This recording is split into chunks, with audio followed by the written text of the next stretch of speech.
you know, I mentioned that we found a lot of the bugs, and there still might be some, and you shouldn't take it as like perfect by any means.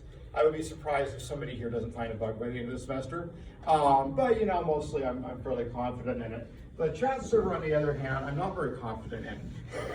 One of the questions I had for you on the work server, is there a log that we can look at by any chance? Yes. Or... It is on in the class examples area, and it's this one, lurk.log.5190, and it's gotten to be lengthy. Is it pretty verbose as far as like when connect? Yeah, it's okay, it's sweet. There's a lot of my crap right there. Yeah, sweet. Yeah. So anyway, it'll keep that up to date. I usually end up putting up a server on another port too. So the .5190 is just like which port mine's on that logs to that file. Thank you. You're welcome. Yeah, so this chat one, basically had private message support, and I had private message support to the server, and I put everything in that examples directory for the stuff that it works with the chat. All right, so it's all the stuff there is in the chat 2.0 folder. Now this is the chat server binary right there. You can run it anywhere you like. And so for any of these things, if you want to run it on Apache and you're sitting at a different machine, one thing I've noticed people do, and you shouldn't do this because this is a slow way, is they'll download it to the machine they're on, then open up like WinSCP or FileZilla or something and copy it back to Isoptra. Try this instead. Just like go ahead and copy the URL for this one, and I don't want to download it, I just want the URL. Like copy link location, and then let's go to Isoptra. All right, wget, which downloads stuff, paste in the URL, and we downloaded it right to this spot right here. Now, regardless of which way you do it, the permissions will probably end up set wrong because this is a Linux binary and executable, and so it needs to have execute permission. And so if you do something like 700, then it should have it, and then we can go ahead and run the chat server. And it can take a parameter, which is the port it runs on. So if we want to run it on like, I don't know, 5123, you know, off it goes. It's running on 5123. So you don't need to actually say localhost 5123. I think that's probably the person that's running a teacher right around it. So this is a server. There's not a lot of other options. I mean, you could tell it to, I mean, you can't tell this program, so you didn't put it in there, but you could tell a server that is only running on the external interface and not the local host. Right. But that's uncommon. You don't see that too often. Right. I think that's probably what I was doing when I was trying to do testing on it. Yeah, and if you specify you want to listen on localhost only, you can make a server that does that, which is more common. Because if you're like, well, I need a server, but I'm only ever going to use it from the machine it's actually running on, and I don't want anybody else to be able to use it unless they're on the machine it's already running on, then you can make a localhost only server. I've done that for a volume control on my computer in my office before. Anyway, yeah, so there's the chat server in there. So let me show you the support for it real quick.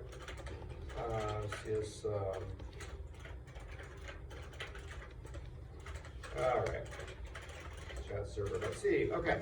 Maybe I'll show you the chat protocol first. That would make more sense. All right, so I added this private message, and actually we had the same as the lurk message. And so when you write this, you can think of yourself as kind of starting your lurk client. The only difference is in this protocol, this message is type 5, and in lurk it's type 1. And other than that, it's the same. It's the same thing, length, 2 bytes of a linear, a UN16T, or a unsigned short if you don't care to use the ones that don't ever change on any platform. There's the recipient and sender are both 32 bytes. You have to actually send 32 bytes. If you send like 5 bytes, then it won't work because everything will be off. And then the actual message, which is length bytes, whatever that is. The protocol doesn't prohibit sending a blank message, but I haven't actually tested that. It might work. All right, here's the handling for it on the server. So in chatlib, I added a case PM here. My chatlib works in a fairly primitive way. It just puts everything into the buffer, the right amount. So we go ahead and receive 66 bytes. That would be we already received the type up top. So this is the length, that's 2 bytes, and then the sender and the recipient. Actually, recipient comes first, recipient and sender. So that's 32 each, so 32 plus 32 plus 2 is 66. All right, so we read it as 66 bytes, and then after that, we go ahead and read in length bytes further into the buffer here. And so the length is just 1 byte into the buffer. So if we take the thing that's 1 byte into the buffer and cast it as a uint16t pointer, then we're saying, no, this address, instead of pointing to a string, this is pointing to a uint16t. And so then we take the value of what it points to, and that gives us that number from it. So this, you can use this as a little bit of a formula if you're using C to get out a number from a buffer of any kind of data. What you want is the address that the number starts at, like the first place that has part of your number that's multiple bytes, and then you just cast it to a pointer to the type that you're after, and then you dereference that pointer, and what you've got at the end of that is the actual number. All right, so that'll work even if you have like something else, you know, a big size T or a uint32T or something. All right, doesn't do any conversion here because we're using little endian for that number. In some sense, I think that new protocols probably ought to be little endian, since just about all computers are. And so it saves a little bit of processing time if we don't convert things to a different form to send them across the network and then convert them back later. Just kind of a philosophical point here. There's not a super engineering reason for it in processing time. But you know, if we set everything up in this little endian era that way, and then for some reason the Spark architecture takes over the world in the 2030s, then we're going to be sorry about it. Yeah. So all of Lurk is little endian? Yeah, it is. Yeah. And I mean, there's arguments against it too. The big endian has been kind of a long tradition on networks. Little endian encourages code like this that doesn't have any conversion.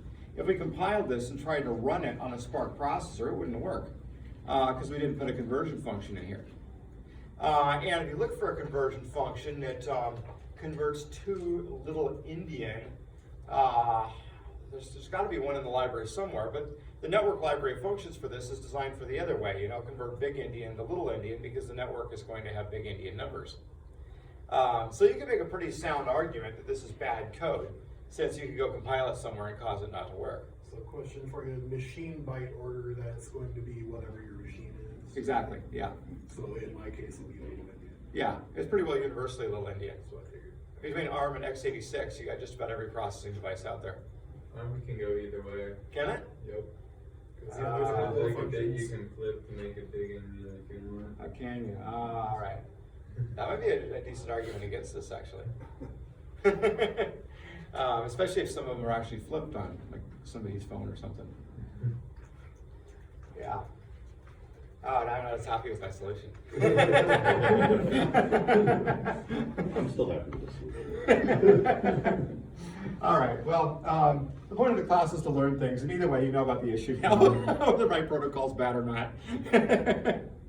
All right, so anyway, that just receives the rest of the stuff.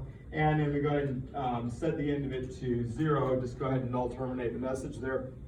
The reason for just null terminating it here is it's really common to just go ahead and use a string function, not really thinking about what would happen if it doesn't work. Here's a vulnerability actually in my client too. Mostly just makes it do bad things. In a couple of places, my client expects that the name is actually 31 or less characters, because it expects the name to be null terminated. If you send a 32-byte name and fill up the entire name field, it actually won't be null terminated because you won't have room for the null terminator. Anyway, it causes weird behavior in my client. Basically causes the names to run together and get doubled in some places. Yeah, anyway. All right, so that's the support for it there. And then in the actual client, chat client.c. All right, oh, not that one. That's a different thing. That's a little test program. What chat client.c does, I decided to leave this in the repository in case anybody wants it. I was using this to test my server by sending a private message. But I didn't, I just wanted to see if my server worked. I didn't want to set up a UI right then. And This sends a user packet. It comes in as user me, and I write that out. And then I go ahead and make a private message and send out the private message, and out it goes. Now, one note about blocks of writes. I mentioned this a while back, but now that you guys are starting to write code for this might be a little more interesting. So when you do a block of writes like this, it's possible that you end up sending 5 packets out of the TCP layer, and it's possible they get merged together. If they go out in 5 packets, they'll be inefficient, because think about like an IP packet. It's got to have an address of the sender and an address of where it's going. All right, that's between its 64 bytes right there. It's also got time to live and a bunch of other stuff in it. And then if it's going across an Ethernet, it's got an Ethernet frame including the MAC addresses of each of these. MAC address, I think they're 64 bits. Maybe correct me if I'm wrong about that. I know we've got people here that already know for a bit about protocols. All right, so 264 bitters, that's 128 bits, and then 232 bitters, that's 192 bits, which is about 12 bytes. So even with just addresses, we got 12 bytes. So if we send this over one packet, we got, 1/13 of it actually being data. And that's excluding the time to live and, so the various other markers. There's a bunch of different things in it. And then TCP will have its own stuff, because it'll have like a packet count and checksum. And so ultimately, we're putting an awful lot of extra stuff in there. It'd be like if you used like a 3,000-pound machine to transport a 200-pound person. I mean, it'd be that, wait a minute. Anyway. All right, so it would be better in a network performance sense if all 5 of these writes generated a single packet and off it went. If you want to be sure about that, just put it all into a buffer and send it in one go. Read, on the other hand, has no such network bandwidth consideration. Read doesn't affect how your computer reads stuff off the network at all. Your computer will read stuff off the network and then buffer it. And then all you're doing with read is going and emptying the buffer. So it's all up to you there. It's like with your mailbox, you can walk up to your mailbox and open it and take out the top thing and close the mailbox and walk back in and read your mail and then walk back out and get the next one. It doesn't hurt the post office or use up any extra bandwidth there, it's just your time. With read, it uses a little bit of time on your computer side, because read is a system call, and so it'll require an interrupt in order to involve the kernel, but it's not going to be slowing down anything on the network. And one note about networks, networks are glacially slow compared to everything on your computer. The networks tend to operate in milliseconds. The processors and whatnot are more like a nanosecond kind of operation thing. So, although performance is, I was just talking about performance in Little Indian. Performance is good. On a mobile device, efficiency equals battery life. Every processor cycle you require on there uses a little bit of battery. Everybody likes their battery to last a long time. You can even make an environmental argument for it. Because if your battery is getting old, like it's 6 years old, and you want to keep using your phone instead of throwing it away. Well, if it's got less processing to do, it'll last longer on that 6-year-old battery. All right, is that enough arguments for processing? All right. Anyway, I put 5 in here because it required less lines of code, because I didn't have to assemble. Assembling a buffer might have been less lines of code. I don't know. I did it this way.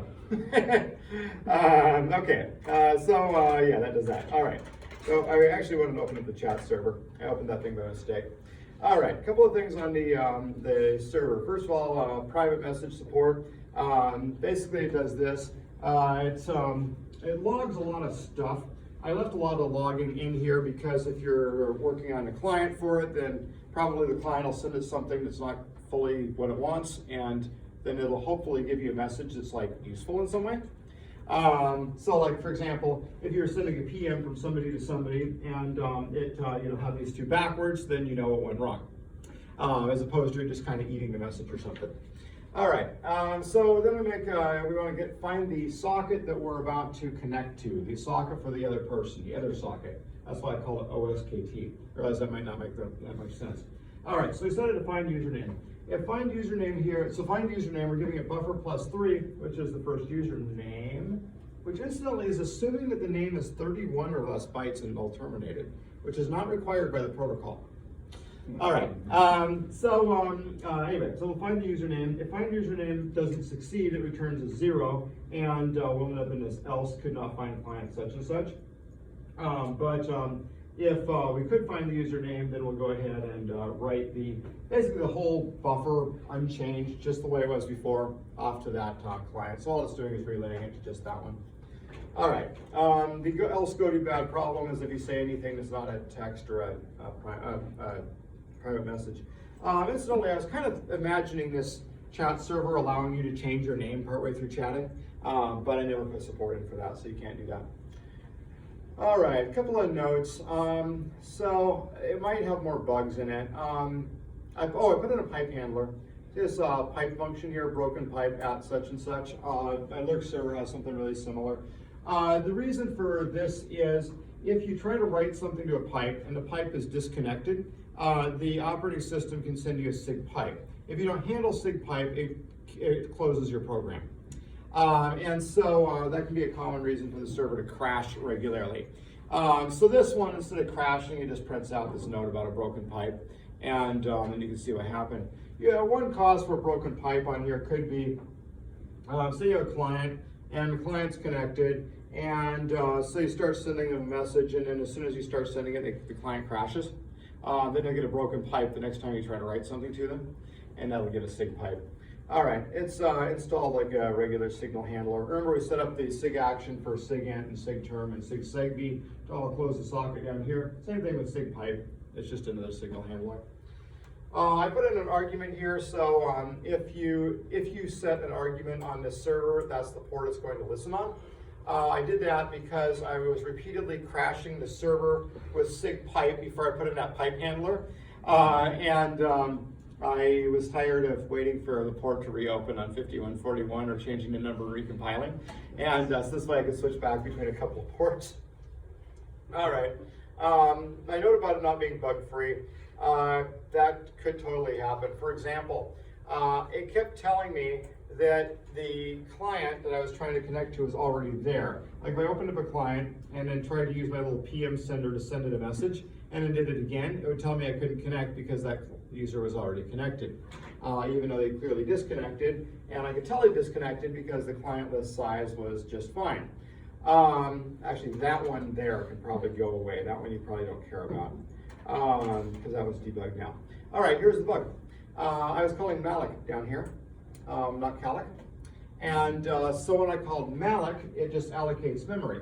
Now, if you've just called free and you call Malik again on the same size, you're pretty likely to actually get the same memory. And that's what was happening. So I get the same memory, which had all the information from the previous client in it. And then we're increasing the size of the client list right there. So then up here, the find client function, or find username function, would see the increased client list size. It would look at that next entry that included the old name of whoever just disconnected, and then it would say that they were already there. So initializing it all to 0 prevents find username from finding them, even though it does look for that particular user, that spot in memory. And so then everything works correctly. So it also looked for a username with 0 length. If it has 0 length up here, it just plain won't match.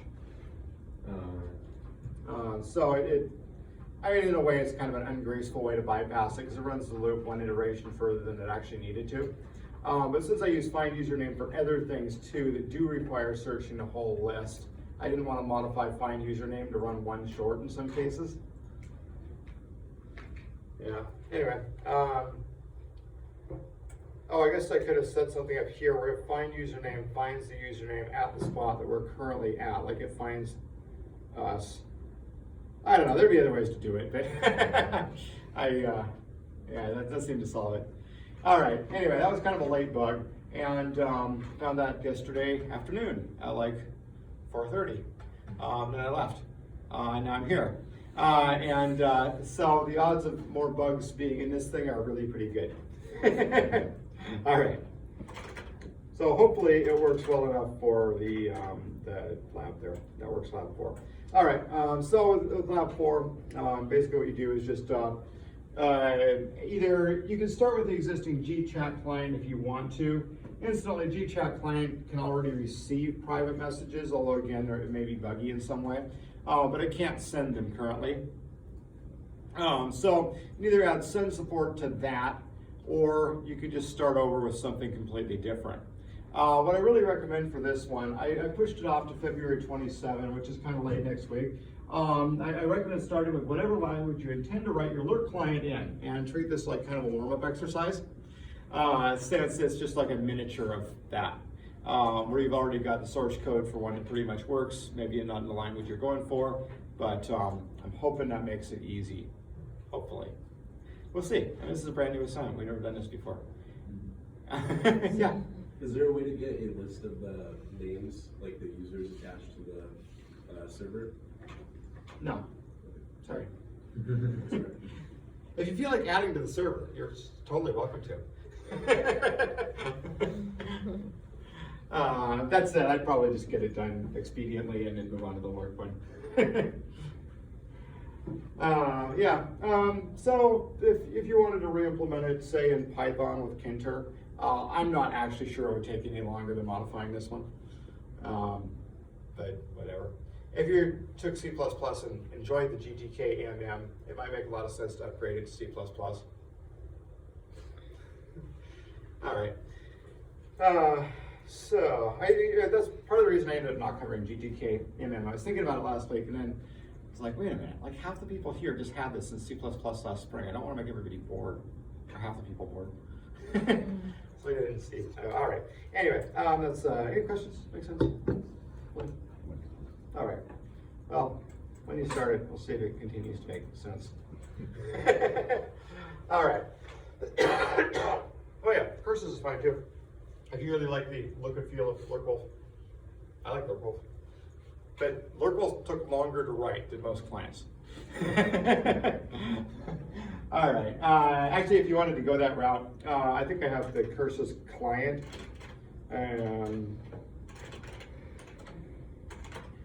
Yeah, I have a curses client with 2 windows in here.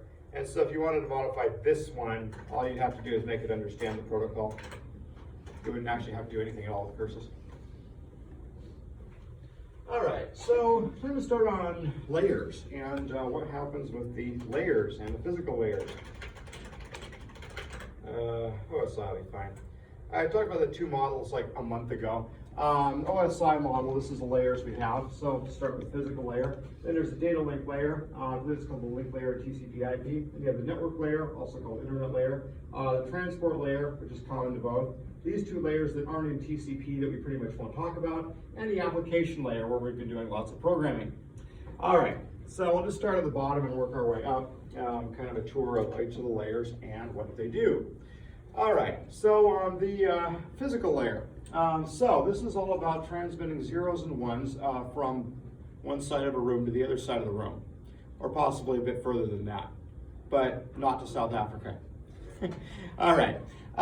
So the yes, the zeros and ones head across the room. In general, the way these systems work is you'll have some kind of signal and some kind of clock, and the clocks are usually kind of important.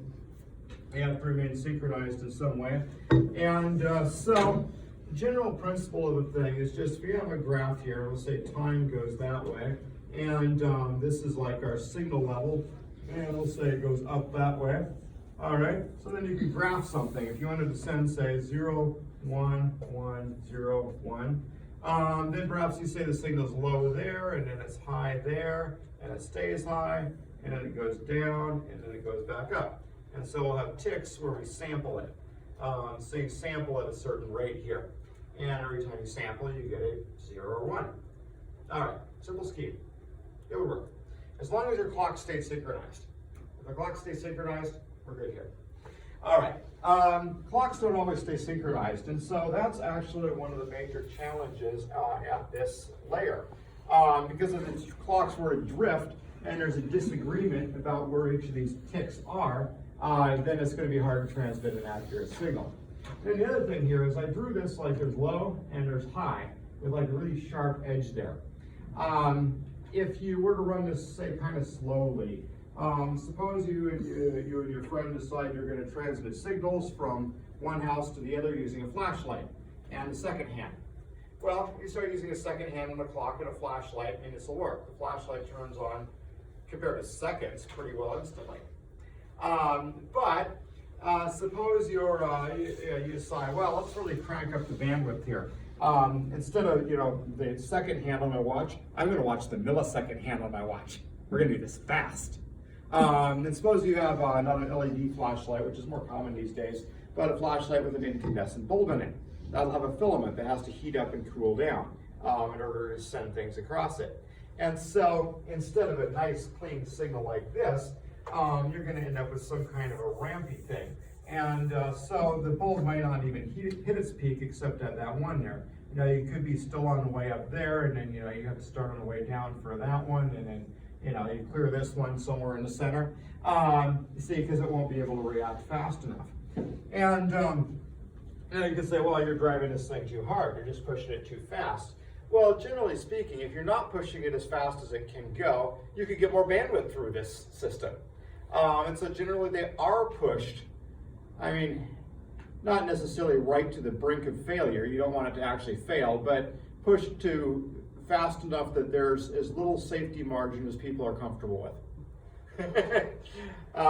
In some cases, an acceptable safety margin does mean a distance requirement. And in some cases, this distance might not be utilized all the time. So for example, I've got a projector that sits on the end of 35 feet of HDMI cable, and it runs a 4K 60 signal. It's right on the edge and can't quite get it. I've got a little booster on it to stop it from dropping out occasionally.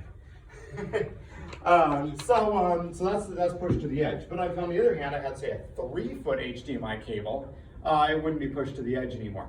There'd be a little bit of a safety margin there. The standard for a 100 base T network going across one of these Cat5, this is a 5E, I think.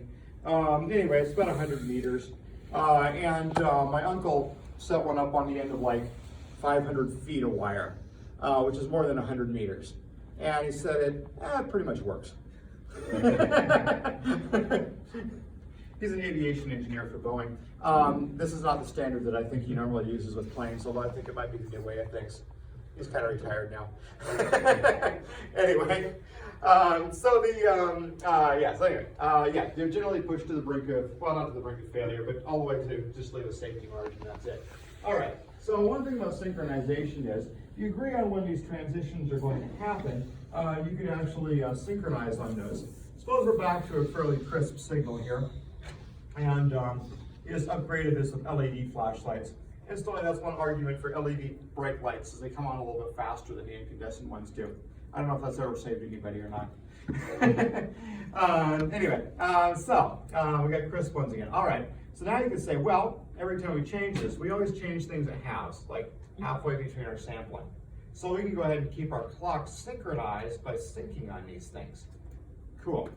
All right, now I'm going to send my friend a different signal.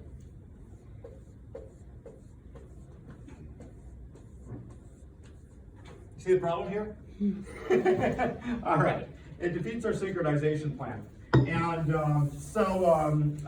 sometimes you have to have a synchronization plan that's better than that. All right, one thing that can help on the strings there, you can at least reduce it to strings of one way, not strings of the other. Let's just go ahead and say it's a 1 if we have a change, and it's a 0 if it stays the same. So then what we're actually sampling on is we're looking to see, is it changing at each of these points? Like, did we actually switch or did we stay? And then with a switch versus stay, a long string of 1s is not a problem. But if a 1 is a switch and a 0 is a stay, that 0 string I wrote on there is still a problem, the one I erased and pointed to. All right, so yes, that can still be an issue. T1 actually has a restriction here. You can't have more than 15 zeros in a row. And so usually with this kind of restriction, you have to have some kind of encoding. You can encode 4 bits and 5 bits, for example. If you do that, if you have like the next one's either a parity or it's got to be a 1 in order to synchronize or something like that, it wastes just a little bit of bandwidth, but it can avoid all these synchronization issues. Generally speaking, people are okay with losing I mean, 4v5, that'd be a fair bit, but, you know, I'll say with the 15 zeros, say, all right, fine, every 16th bit is just a 1, and we ignore it on the other side. Then you lose 1/16 of your bandwidth, but it becomes more reliable. 1/16 is like 6 or 7%. I think most of the time people would give up 6 or 7% of their bandwidth just to have the thing be reliable. All right, so some things can happen there. Then I just put in as many schemes as possible. Yeah, there's a lot of them. When you start looking at actual examples of these protocols for managing physical layers, there are all kinds of different ways that people have thought of to solve these exact problems. And there's trade-offs, and generally speaking, they do work.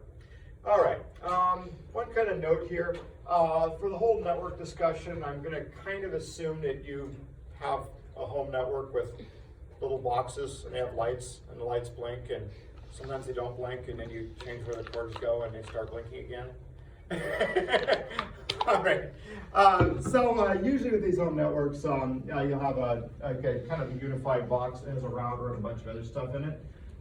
In the old days, we would have a thing called a hub. Now, most of these things are above the physical layer. Like, it'll have jacks that you plug things in, of course. But like a router has functionality, you know, it's like, all right, if something's coming in, we go ahead and direct it to this IP address on the inside. And it's like, you know, this is a couple layers up here. So, generally speaking, they're going to be higher. All right, I'm not going to draw a diagram of this exact one. We'll draw a diagram of higher ones. So if you're reading the book, this chapter tries to block you with a couple of pages of math right at the very beginning.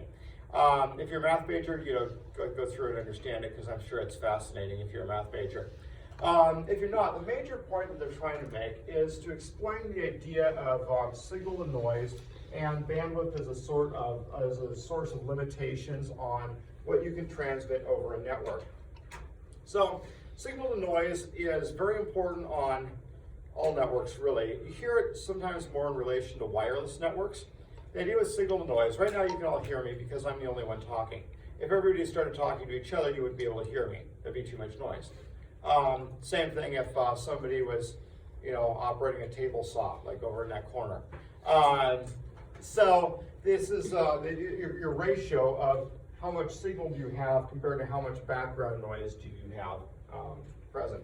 So if you say you have a Wi-Fi network and you have a phone and an access point and you're talking to each other, and you decide to put both the phone and the access point inside your microwave oven, now there's going to be too much noise.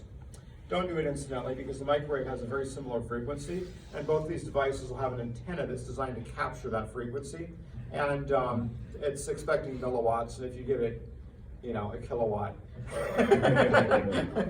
Anyway, so anyway, noise. So Wi-Fi networks are very subject to noise, but it's actually something that you pick up on regular networks as well. So that's the reason these cables are twisted, actually, to resist picking up quite so much noise. I had an audio system for a while in Pullman when I was a graduate student. We had a double wide, and it was very convenient because you could actually run a wire between the two halves of the unit. So I had an audio system in the kitchen and an audio system in the living room.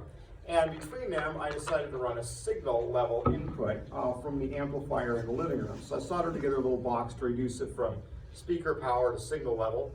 And then I put it into a 26 gauge audio wire, like two conductor, non-twisted, and ran it up into the kitchen, where it went into the back of an amplifier in there that would amplify the signal for the kitchen speakers. Now, normally it was fine, but the neighbors had some kind of device, I still don't quite know what it was, that would occasionally transmit, I think, what they were listening to in some sense. Anyway, whatever it was, when it was on, we could hear what they were listening to in the kitchen, even if the living room amplifier was off. The kitchen amplifier stayed on because it was on top of the cupboard and it was hard to reach the power button. All right, so any wire can serve as an antenna. And this comes out more frequently in audio processing than anything else. I had a friend when I worked for Attachment Software in Bellingham, and sometimes we'd have to compile a build of the whole program, or a build of whatever. You sat around and compiled something. And so he had his headphones, and what he liked to do is when he was compiling, he'd put on his headphones, listen to his music, and just sit back in his chair with his eyes closed. And then as soon as it finished compiling, he'd open up his eyes and he'd get back to work. Because he could hear from the background noise in his headphones when his computer was no longer compiling anything. All right, and it was just being picked up at some point. He was using the audio that was on the motherboard, and so it's got components soldered there. Generally, the motherboard company is kind enough to locate the audio components back near the audio jack in order to try to avoid so much interference. But the whole jack panel on the back of motherboards is usually near the CPU, and the CPU is all near all the power management circuitry. So when the CPU consumes power, all those little inductors in it start sending out a bit of RF interference, and that's probably what he was listening to. Okay, hey, there's noise that makes noise. All right, yes, so you have signal and you have noise, and so the clarity that you can send your signal over matters a great deal in terms of how much bandwidth you can have. The other thing that matters is the frequency of the actual medium you're using. If you decide to send data over a power network, and instead of piggybacking a high frequency signal onto it, which is what the power network data transmitters actually do, you decide you're just going to go ahead and use the 60 hertz signal in the power line itself.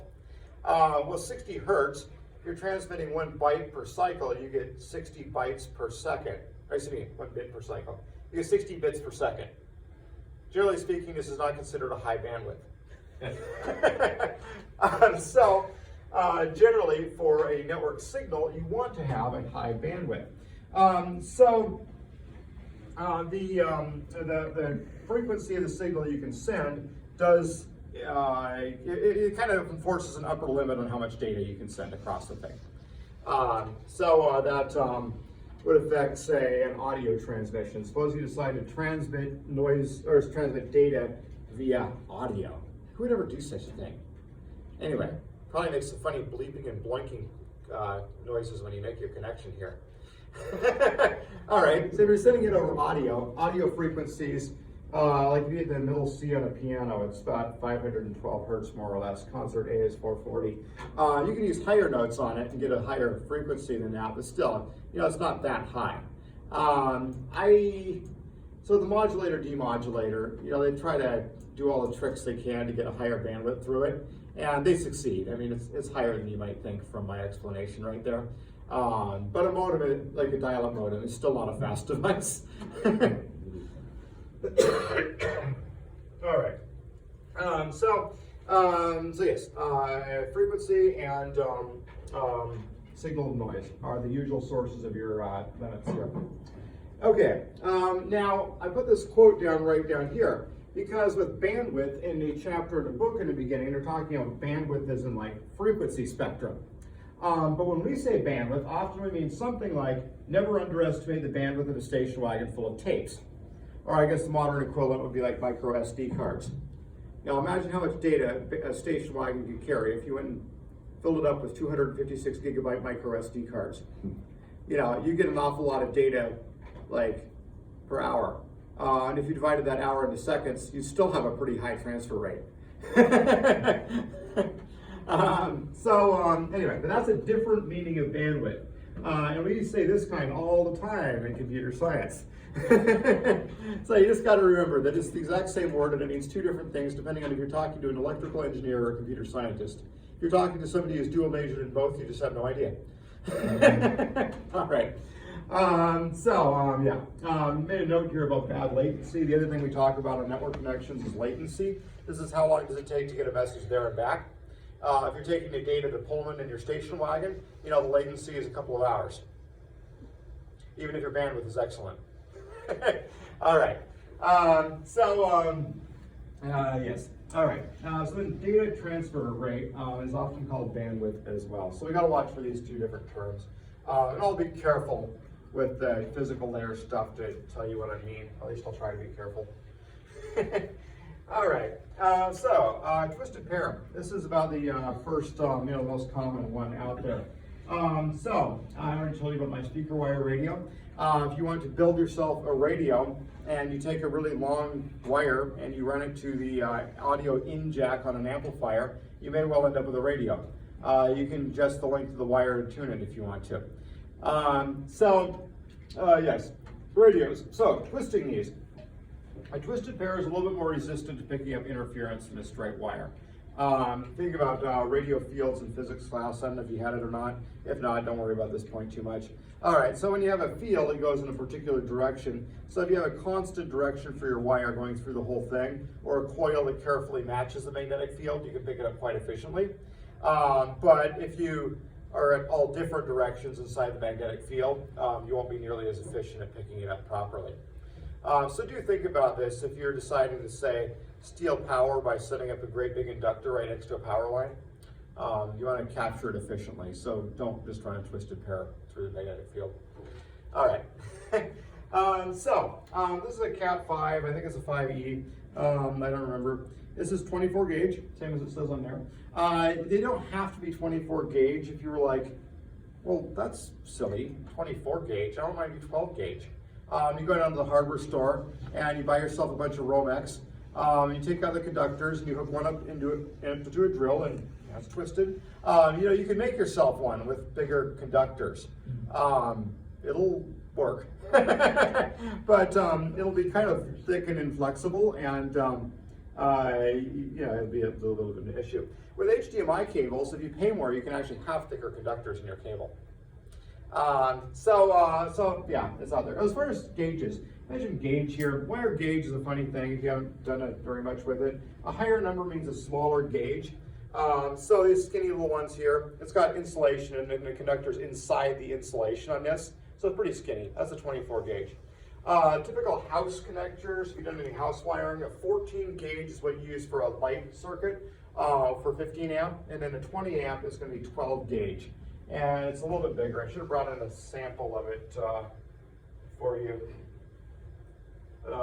Anyway, so wire gauges are used for that. It's different than shotguns. If you have a 12 gauge shotgun, it doesn't have a lot to do with a 12 gauge wire. And I'm sure there's other gauges out there for other various things. All right, yes, this 10G here is not gauge. Starter cable on a car is like 4. Sometimes they're even less, like 2 or aught gauge, is what you call a 0 gauge. You always call it an aught, not a 0. I don't know why. All right. And they're used for like nail guns too. So if you ever do construction, 18 gauge is a pretty thin finish nail. It comes out of an air nailer. You probably wouldn't try and pound one in because it's pretty thin. A 16 or a 15 are the 2 heavier finish nail gauges. All right. 23 gauge is a little skinny little pin nail. All right. Yes, 24 gauge for this one. Telephone applications, they do actually get a few kilometers over the twisted pair. But for like a 100 base T, it's less, like 100 meters or something like that. I kind of intended to put the end back on this thing when I butchered it a few classes ago, but I keep using it, so I haven't put the end back on. These ends are pretty easy to crimp at home as soon as you learn the trick. It's one of those things where the first end you put on will be like, a half hour of frustration, but then every end after that is pretty easy. Yeah, that's kind of handy. It's called terminating a cable. When you put an end on it, like, it's the end of the cable, it's where it terminates. Sometimes the cables, the termination is something you can do at home, sometimes it's not. In general, for network wiring, it's kind of an advantage if you can terminate it easily with cheap tools. All right, yes, you need Cat 6, which looks very similar. If I was holding a Cat 6 in the other hand, they look the same. There's a few differences in the specification, but you need Cat 6 for 10 gigabit, and Cat 7 is a funny shielded cable. I don't know as you can terminate that at home. Haven't used one. It was going to be required for 10G, but then they figured out a way to do it without. I have 2 of those. Oh, do you? Okay. I can bring one in next week. They're thicker, but it's like a similar end, isn't it? Yeah, it's still the RJ45 end. Yeah. Which is thicker and shielded. Yeah. All right, it's like this, but thicker. Unless you open it up, but those are more expensive than these are. A little bit more. All right, so phone cords have 4 conductors instead. I don't think they're always twisted. I should bring one of those in and cut it apart, because I got a whole drawer full of them. All right. So, in general, you can get a little more speed out through a coaxial cable. These are much less common in home networking. I did bring in an example. So with the twisted pair, some of the twisted pair standards, I know 10BASE-T does this, I think 100 does, but gigabit does not. And it actually only transmits over 4 of the wires of the 8 in there. And then the others are just grounded in order to try to avoid some interference. But the grounding must not be fully necessary since the gigabit standard actually does use all 8 of them. So when you make a cable wider and use more conductors, you're making it parallel. We used to use parallel cables for hard drives. Here's an example. This is an IDE cable. It's big, flat, ribbony, a lot of conductors. The reason is if you got more conductors, you can do this kind of thing and transmit more bits in the same time. On this parallel, well, this is not a parallel cable. All right, on a parallel cable, you can transmit a whole byte in 1 clock cycle, which is cool. I would imagine that this thing transmits probably more than that. I never really looked at how the IDE standard works. But that's usually the point of these things. Like every clock cycle, we're going to transmit 2 bytes instead of 1 bit. Yeah, I was gonna say it's a little bit faster, but It's yeah, about it's pretty close to the 133. same actually. Is it? Yeah. Okay. Yeah. Anyway, if you transmit more at once, that's cool. The opposite of that is a serial cable. And so what we've seen hard drives switch to is a serial ATA. I usually put one of those on a desk here. Oh, and that's a parallel one. The other thing I have with the serial ATA is the CD-ROM drive. But that said, it's popular these days, so my guess is most of you plug one in at some point. Anyway, this is shorter of the little 2 connectors right over here. And it's serial because it only transmits, I think, a bit at a time. I haven't looked at that standard either. Anyway, a lower number of bits at a time. So the serial one, what you're trying to do to make up for not having very many conductors is run a high clock rate. So this will use serial data transmission. You got 1 conductor right down the center, and then you got a shield that can be grounded between the 2 to give you a common point. So what you're hoping for bandwidth in these things is to run a high frequency signal down it, and that's what's going to bring a lot of bandwidth through this cable. The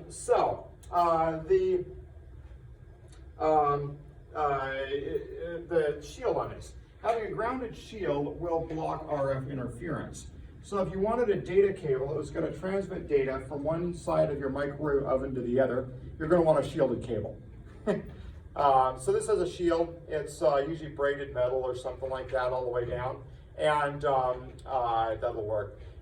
Same kind of concept if you scale it up. You could have, say, a Faraday cage where you're trying to absorb all radio signals. When I used to be at Western Washington University, the computer science department was in the top floor of what was called the communications building. And the communications building was artistically plated in copper on the outside, which, as it happened, gave really awful cell phone reception on the inside.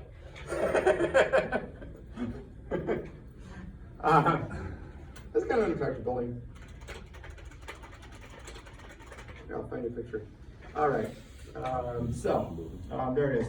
Kind of looks like brick, but it's got like some copper plating on this whole wing over here. All right. I don't know why they didn't just use brick like normal people, but. All right.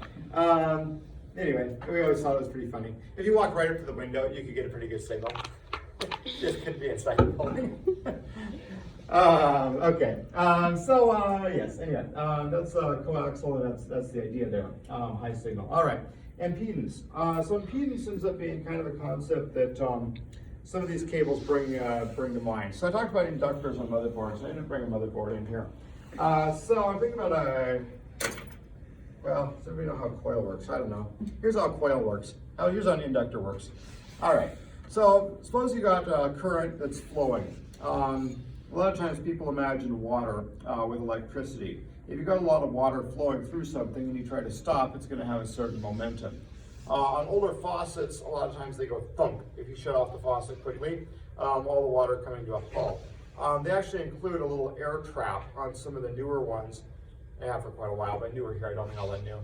And basically it's just a pipe that goes vertical for a moment here and it stops. And so it'll fill up with air, which will act as a spring to cushion the water as it comes to a stop and avoid a thump.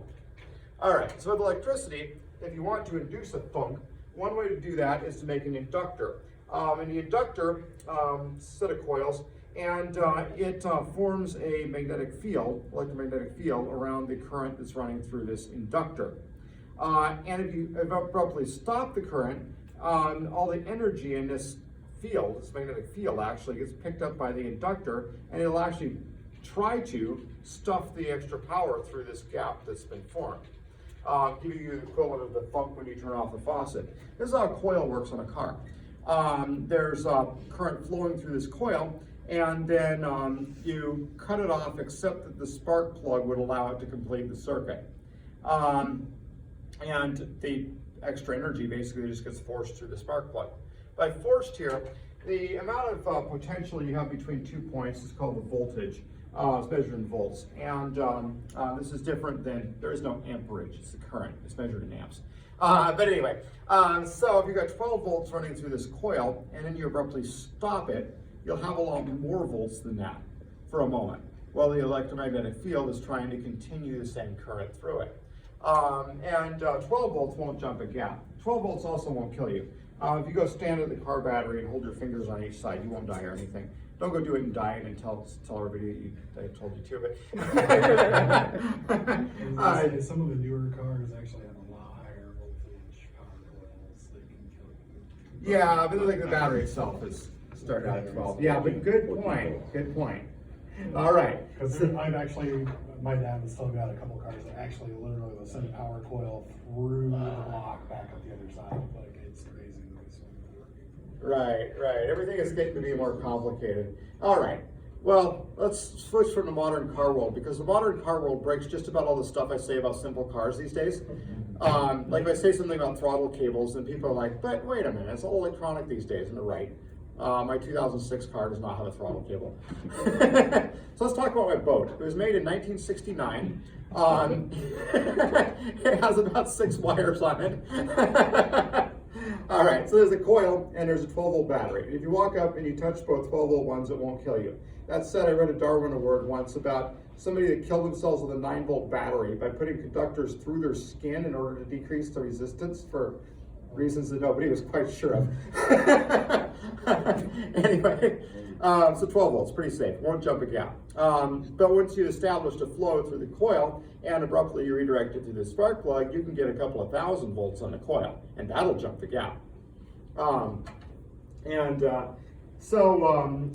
Yeah, coils. All right, so inductance continues to, and that's why it's used in power regulation circuitry. I was just talking about inductors and CPUs and interference on audio. What they're trying to do is smooth the signal. Capacitors are also used for smoothing. You'll see like inductors and capacitors kind of around the power management area on motherboards. All right, so with cables you can have the same effect. And it's something that the sender and receiver have to consider on cables like this. It may even say what the impedance is on this thing somewhere. Coaxial cable. The other thing you get specified on cables occasionally is resistance. How hard is it to push power through this cable?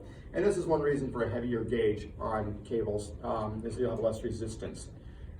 Resistance is not a tremendous issue on data cables since you're not trying to push a lot of power through it.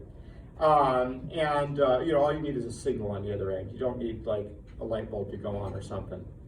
Power over Ethernet, of course, is excluded from this. I guess USB. But generally speaking, you just need to get a signal across. That said, if you have a super high resistance, it can actually cause a problem with your signal.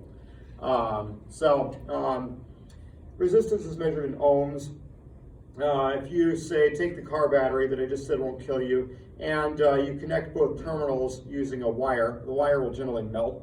The reason is it has low resistance, you'll have a lot of current flow through it, but the resistance it does have, and there's a little bit, results in heat inside the wire. This is how an electric heater works. You have resistance.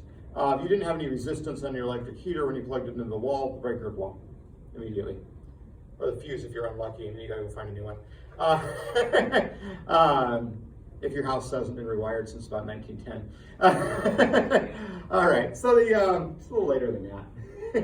Anyway, all right, resistance, impedance, etc. Okay, enough of that though. The general principle of these coaxial cables is they are shielded. The shielding helps you get higher bandwidth. That was the idea behind Cat 7. It was going to be shielded, and therefore we were going to have higher bandwidth.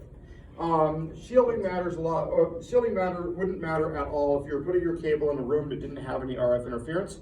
So if your room is a Faraday cage and you don't have a computer inside it, your cable will be fine. You can run 2 parallel wires, no problem. All right, and this doesn't mean like a vacuum in space. There's radio interference even in space. So it just means in a highly impractical situation. All right, normal situations, there's interference. Okay, power line networks. All right, there are certain things that are hard to do in life. It's hard to use a waterproof video camera. You have to kind of get over it, like, I'm gonna put it in the water. Close my eyes, put it in the water. It's down there, it still works. Power line networks are the same way. You have to be like, I'm gonna connect a thing with 120 volts to a data line. Here goes. But the way it works is so power line network normally transmits a strong low frequency signal, like at 60 hertz. That's why you hear the 60 hertz buzz around power equipment sometimes. It's made out of 12 or 14 gauge, so it's super thick and it's not twisted. But you can get up to 100 megabits through this thing by putting a higher frequency signal along with the 60 hertz one. At the end, the transmitter is going to have to separate out these two things, transmitter and receiver. Like, here's the 60 hertz signal that's super strong. We don't pass that one into the network. And here's the high frequency one that has the actual data on it. And it'll be re-encoded actually when it comes out and goes onto a LAN or something like that. All right, now power supplies and things are actually pretty noisy. When I was at WSU, we had a smart environments project where we were putting sensors all over the ceiling to figure out what people were up to. We had a commercial competitor to this come and talk to us about their system, and they'd done theirs quite differently. Instead of sensors everywhere, they had one sensor, and you just put it into like a power plug. What it would do is it would look for disruptions in the power waveform at the house, depending on what was turned on and what was turned off. And then they had it combined with a database of what disruptions you see for power supplies installed in common equipment. So theirs could tell you a Samsung such and such television has just been turned off, or it's been turned on. As it happens, the signatures on electronics are unique enough that it can pretty much tell you what model of thing you've just turned on or off anywhere in the house. Then for light bulbs it's a little harder. Back when we were learning about this, the incandescent bulb was still the most popular. But if you buy a box of 100-watt bulbs, one will be like 97.2 and another will be like 101.3 and whatnot. And so you can actually go around and tell it, all right, I'm turning on this light, turn it on. All right, turn it off, turn it off. And then it can actually learn what all the lights actually have in them. So it can tell like the light bulb in the microwave and the one in the oven and all these different ones. And so from what the user in the house is doing on the power network, you can get a pretty complete picture of what they're doing. Incidentally, some security researchers took a look at the same thing and they figured out you can have a pretty good idea what your neighbor's doing too. So there's signals that go over this. So the power network is noisy. And I think that's one of the main things that holds this one back. The other one that holds it back is Wi-Fi. Actually has higher bandwidth than you can have on this one with the current equipment. And so if you just set up your house for Wi-Fi N or something like that, you end up with higher bandwidth. Okay, AC, whatever. There's a lot of Wi-Fi standards. Wi-Fi has actually been going through a lot of standards lately. All right. So then there's the fiber optic, and this uses light inside the wire, and light operates at a higher frequency, which gives you a very fast theoretical maximum. That's one of the cooler aspects of fiber optic cable. One interesting thing about the fiber optic, I should have brought one in. I have a couple audio ones at home. It uses a light to run through a filament of glass. And you might not think glass sounds very flexible because glass is oftentimes thought to be rather rigid. But the fact is, it's a filament of glass, and you can roll it up and put a rubber band around it, and then later you can unroll it and use it, and it doesn't break. Glass is actually fairly flexible, as long as it's very thin. The thicker glass is, the less flexible it is. You can tell glass is flexible if you got like a window or something. You can oftentimes see a window flex. Some years ago, somebody was showing me the sound system that he made for his truck. And when he fired up his truck system, you could see all the windows in the truck moving back and forth. And it did eventually crack his windshield. Yeah, it is flexible. And if you draw it out very, very thin, it's actually pretty flexible. And so these things work. All right. The light travels down the filament of glass. Basically, it bounces off the edges. It won't hit back out. You don't actually need coherent light. You can shoot a laser down the glass if you want to. It'll work. But more commonly, they just use a regular LED. So yes, there's the usual limitation here is more like conversion from going between the light and the electrical signal on the other end, as opposed to the fiber itself. But since the fiber optic has such a fast theoretical maximum, it means that if you're going to lay a cable, and the cable is going to be really expensive because you're running it, underground, and you're going to have to dig all these ditches and things. Well, you won't probably have to dig it up later because if you keep upgrading the equipment at each end, which will do a better job converting light to electric signal quickly, you'll actually get higher and higher bandwidth. And that's nice. One other thing about these is they're not that expensive, the cable itself. And so a lot of times companies will lay dark fiber. Fiber optic is not used. The reason is, suppose you get a permit. You're going to run a cable from the college here up to Lake Waha. You're going to dig a ditch and then you're going to fill it in. Well, if the cable's pretty cheap, go ahead and put a lot of it in there. I mean, the digging of the ditch is going to be expensive, and all the permits and tunneling under streets and all that kind of stuff. And so you don't want to do this again for a couple hundred years here. All right. So yes, dark fiber. There's a lot of it in the ground. Okay. You can have a glass core. You can have glass cladding. If it's getting thicker, you shouldn't bend it very much if you can help it. The thinner, the more flexible. Thicker or with glass cladding around it, it may be less of something you want to just be like, oh look, this is great. Okay, let's dig this in our ditch here that we're never going to dig up again. All right. So there you go. Yes, you can use an LED or a laser. Either way, it works very, very thin. Doesn't require many repeaters. And this is one of the main things that helps with phone companies and such. 100 kilometers is about 60 some miles. So you can run one of these things all the way up to Moscow and not have to amplify it along the way. This is different than Twisted Pair, where you're going to have to put in this whole series of amplifiers all the way. So if your cable is going, say, through the ocean, this is going to be kind of cool. All right. You may want to hit it with a laser or something that'll go further if it's going under the ocean. Okay, doesn't require many. So if it is expensive in home use, and if you're trying to rig yourself up a network that's fully fiber for all your computers in your house, it actually is. But if you're using it for home audio, it's actually included with, well, at least higher end audio gear. It's being phased out because it actually has lower bandwidth than HDMI. Yeah, it does. And HDMI uses a digital signal. It doesn't have the interference issues. Yeah, anyway, that's the audio is the main thing I can think of where it actually kind of took off a little bit for home use. I don't know, how many people here have a fiber optic audio cable that's actually in use? I got one. You got one? Yeah. A couple other people, not a few people. All right. Some market penetration. Okay. So you got electromagnetic. And so this is your radio. And, I wanted the EM spectrum book chart.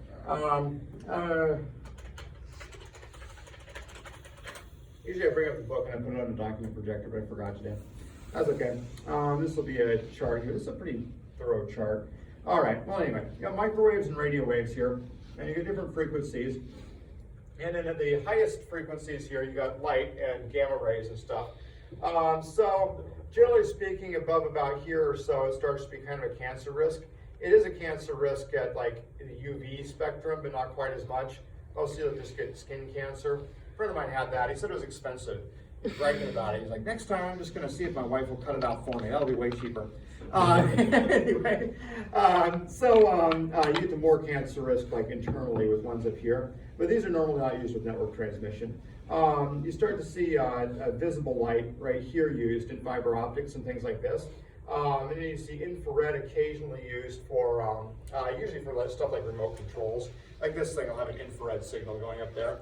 Infrared tends to be directional. Like if I try to turn off the projector and I point over there, it's not going to turn off. You know, I'm safe. Even if I pointed there, it'll just show me the menu.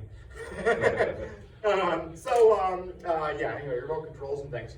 So once you get down to these microwaves, you start to have things that will actually bounce around in a reasonable manner and something you could use for a network like this one.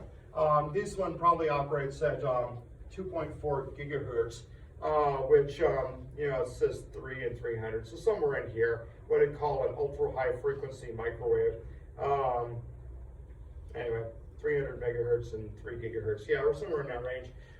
Sometimes you see higher ones like 5 point whatever gigahertz used for cordless phones and things like that. I think there's a network transmission standard up there too nowadays. Sometimes you see 900 and 900 megahertz in older phones. All right, so this is kind of the short range frequency.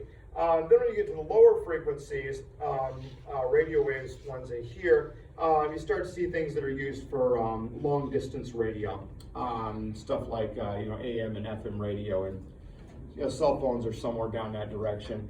Now this frequency here, there's this chart doesn't show what it's used for and whatnot. Electromagnetic spectrum would probably be better somewhere. I might go find you a better chart that I like better next time.